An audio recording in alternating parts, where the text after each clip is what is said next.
భవిష్యత్తులో అమరావతి, గుంటూరు, మంగళగిరి, తాడేపల్లి, విజయవాడ అన్ని కలిపి మెగా సిటీగా సీఎం చంద్రబాబు మాస్టర్ ప్లాన్ రూపొందించారని మంత్రి నారాయణ తెలిపారు. మెగా సిటీకి అంతర్జాతీయ విమానాశ్రయం అవసరమని, దాని నిర్మాణానికి 5,000 ఎకరాలు కావాలని, ఈ మేరకు భూమి పరిశీలించాలని సీఎం చంద్రబాబు ఆదేశించినట్లు వెల్లడించారు. రాజధాని నిర్మాణ పనులకు కావాల్సిన గ్రావెల్ కోసం అమరావతిలోని అనంతవరం గ్రామ కొండలను పరిశీలించిన అనంతరం నారాయణ మాట్లాడారు. రాజధాని అమరావతి కోసం మరోసారి సేకరించే భూమిని భూసేకరణ ద్వారా తీసుకోవాలా లేకపోతే భూ సమీకరణ ద్వారా తీసుకోవాలా అనేది ఇంకా నిర్ణయం కాలేదు. భూసేకరణ ద్వారా 5,000 ఎకరాలు తీసుకోవచ్చని, కానీ సేకరణ ద్వారా భూములు తీసుకుంటే రైతులు నష్టపోతారని స్థానిక ఎమ్మెల్యేలు తన దృష్టికి తీసుకువచ్చారన్నారు.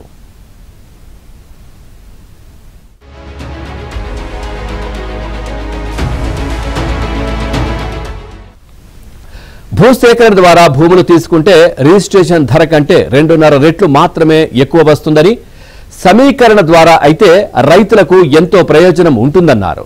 అందుకే రైతులు ఆ పద్ధతికి మొగ్గు చూపుతున్నారన్నారు. భూ సమీకరణలో 5,000 ఎకరాలు కావాలంటే సుమారు 30,000 ఎకరాల్ని తీసుకోవాలని, అందులో రోడ్లు, రైతులకు రీజనబుల్ ప్లాట్లు లేఅవుట్లు వేసి డ్రైన్లు కట్టాల్సి ఉంటుందని మంత్రి నారాయణ వివరించారు. ఇక సీఎం చంద్రబాబు హైదరాబాద్ లో విమానాశ్రయం నిర్మించినప్పుడు కూడా అంత భూమి ఎందుకని చాలా మంది విమర్శించారని గుర్తు చేస్తున్నారు. కానీ ఇవాళ శంషాబాద్ విమానాశ్రయం ఉత్తమ విమానాశ్రయంలో ఒకటన్నారు. ఇక చంద్రబాబు రాబోయే 100 ఏళ్ల గురించి ఆలోచిస్తారని, విమానాశ్రయంతో పాటు అంతర్జాతీయ స్థాయిలో క్రీడా నగరాన్ని నిర్మించాలనే ఆలోచన ఉందన్నారు. దీనిని నిర్మిస్తే దేశ విదేశాల నుంచి క్రీడాకారులు, అభిమానులు వస్తారని మంత్రి ఆశాభావం వ్యక్తం చేశారు.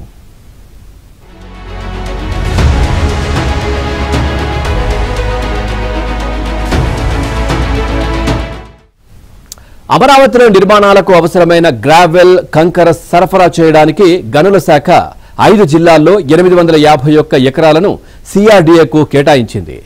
వీటిలో ఏలూరు జిల్లాలో 355, కృష్ణాలో 428, పల్నాడులో 28, గుంటూరులో 21, ఎన్టీఆర్ జిల్లాలో 18 ఎకరాలు ఉన్నాయి.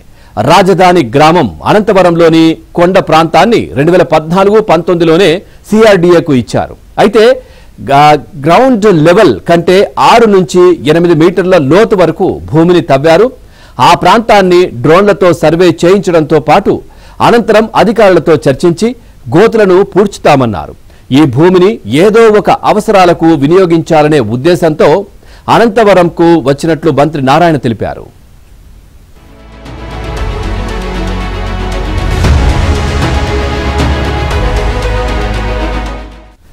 రాజధాని నిర్మాణానికి భూములు ఇచ్చిన రైతులు అపోహపడాల్సిన పనేం లేదని మంత్రి నారాయణ భరోసా ఇచ్చారు.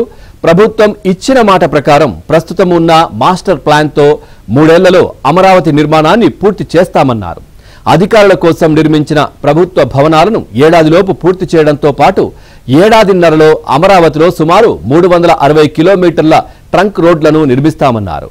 2.5 ఏళ్లలో రైతుల రిటర్నబుల్ ప్లాట్ల లేఅవుట్లలోని రోడ్లు, 3 ఏళ్లలో ఐకానిక్ టవర్లు నిర్మించడంతో పాటు ఇప్పటికే అమరావతి పునర్నిర్మాణానికి అవసరమైన 68 పనులకు సంబంధించి 42,360 కోట్ల విలువైన టెండర్లు పూర్తి చేశామన్నారు.